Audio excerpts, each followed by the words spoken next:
ಇಲ್ಲಿ ನೋಡಿ ವಿಡಿಯೋಗಾಗಿ ಎಷ್ಟು ಕಷ್ಟಪಡ್ತಿದ್ದಾರೆ ಅಂತ, ವಿಡಿಯೋಗಾಗಿ ಎಷ್ಟು ಕಷ್ಟಪಡ್ತಿದ್ದಾರೆ ಅಂತ. ನಿಮಗೆ ರೆಡಿಮೇಡ್ ವಿಡಿಯೋ ಮಾತ್ರ ಕಾಣುತ್ತೆ, ಅದ್ರ ಹಿಂದಿನ ಕಷ್ಟ ಕಾಣಲ್ಲ.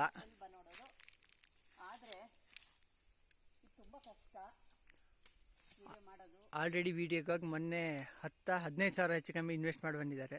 ಇನ್ವೆಸ್ಟ್ ಅಲ್ಲ, ಕಳ್ಕೊಂಬಂದಿದ್ದಾರೆ ವಿಡಿಯೋಗಾಗಿ.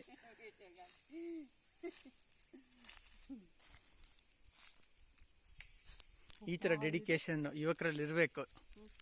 ಈ ವಯಸ್ಸಲ್ಲಿ ಇವರಿಗಿರೋ ಡೆಡಿಕೇಶನ್ ಯುವಕರಲ್ಲಿ ಇರಬೇಕು. ಈ ವಯಸ್ಸಲ್ಲಿ ನೋಡಿ ಎಷ್ಟೊಂದು ಡೆಡಿಕೇಶನ್ ಅಂತ.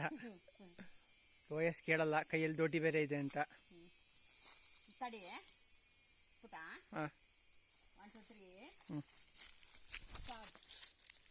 ಸ್ಟಾರ್ಟಾ ಅದು ಕಣ್ಣಿಗೆ ಬರ್ತಿದಂಗೆ ಅದು ಇನ್ಸ್ಟಿಂಕ್ಟ್ ಅದು.